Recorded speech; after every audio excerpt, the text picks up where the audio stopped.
Does mass m influence specific heat values? Imagine you're heating to different pots of water, one small and one large. Do you think the amount of water changes how much heat is needed to warm them? Well, let's find out. Specific heat is a property of a material that tells us how much heat energy is needed to raise the temperature of 1 kilogram of that material by 1 degree Celsius or Kelvin. It is like a measure of how resistant a substance is to temperature change. This property stays the same no matter how much of the substance you have. So whether you have a tiny cup of water or a giant tank, the specific heat of water remains constant. Now let's clarify the difference between heat capacity and specific heat capacity. Heat capacity is the total amount of heat needed to change the temperature of an entire object. It depends on how much material you have. If you have more of something, you need more heat to raise its temperature by the same amount.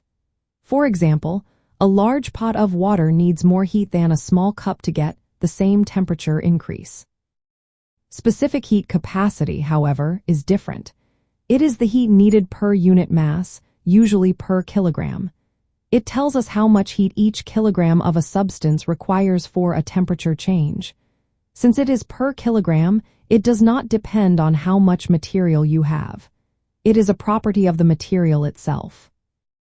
The relationship between heat transfer, mass, specific heat, and temperature change is expressed with a simple formula. Heat energy equals mass times specific heat times temperature change.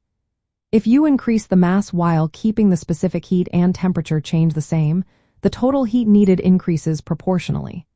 But the specific heat value itself stays the same because it is a property of the material, not the amount. This means that whether you are heating a small amount or a large amount of a substance, the specific heat value does not change.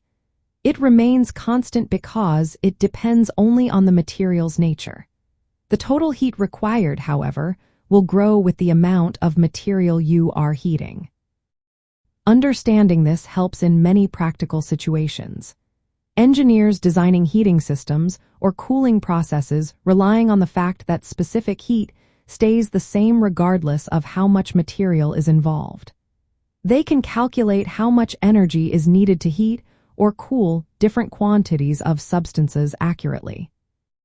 So, to answer the question directly, mass does not influence the specific heat value. It is a property of the material itself, not the amount of material. The total heat energy needed depends on the mass, but the specific heat remains unchanged. This distinction makes thermodynamics easier to understand and apply in real-world scenarios.